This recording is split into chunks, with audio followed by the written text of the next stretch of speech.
దేవునికి నెమ్మది ఎక్కడ కలిగింది? నోవాహును చూసినప్పుడు కలిగింది. ఆ జలప్రలయం సమయంలో నెమ్మది ఎక్కడ ఉంది? ఓడ లోపల నెమ్మది ఉంది. తర్వాత నోవాహుకి నెమ్మది ఎప్పుడు కలిగింది? ఆ ఓడలో ఉన్న వారికి నెమ్మది ఎప్పుడు కలిగింది అంటే పావురపు నోటిలో ఉన్నటువంటి ఆ చిగురును చూసినప్పుడు వారికి నెమ్మది కలిగింది అంట. హల్లెలూయా, హల్లెలూయా.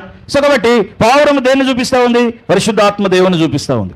పరిశుద్ధాత్మ దేవుని కార్యములు జరుగుతూ ఉన్నప్పుడు మన జీవితాలలో నెమ్మది కలుగుతుంది. కాబట్టి గందరగోళంగా ఉన్న పరిస్థితుల మధ్యలో, అస్తవ్యస్తంగా ఉన్నటువంటి పరిస్థితుల మధ్యలో ఎక్కడో ఒక దగ్గర నెమ్మది ఉంటుంది. ఆ నెమ్మదిని మనం వెతుక్కోవాలి అంటే, ఇది బాగలేదు అది బాగలేదు అని మనము నిందలు మోపుతూ, నేరం మోపుతూ, ఒకరి మీద ఒకరు తోసుకుంటూ గొడవ పడడం కంటే ఏం చేయాలంట? ఆ అస్తవ్యస్తంగా ఉన్నటువంటి పరిస్థితుల మధ్యలో ఎక్కడ నీ నెమ్మది దాగి ఉందో దానిని ఏం చేయాలి? వెతకాలి. నిరీక్షణతో వెతకాలి, ఆశతో వెతకాలి, విశ్వాసంతో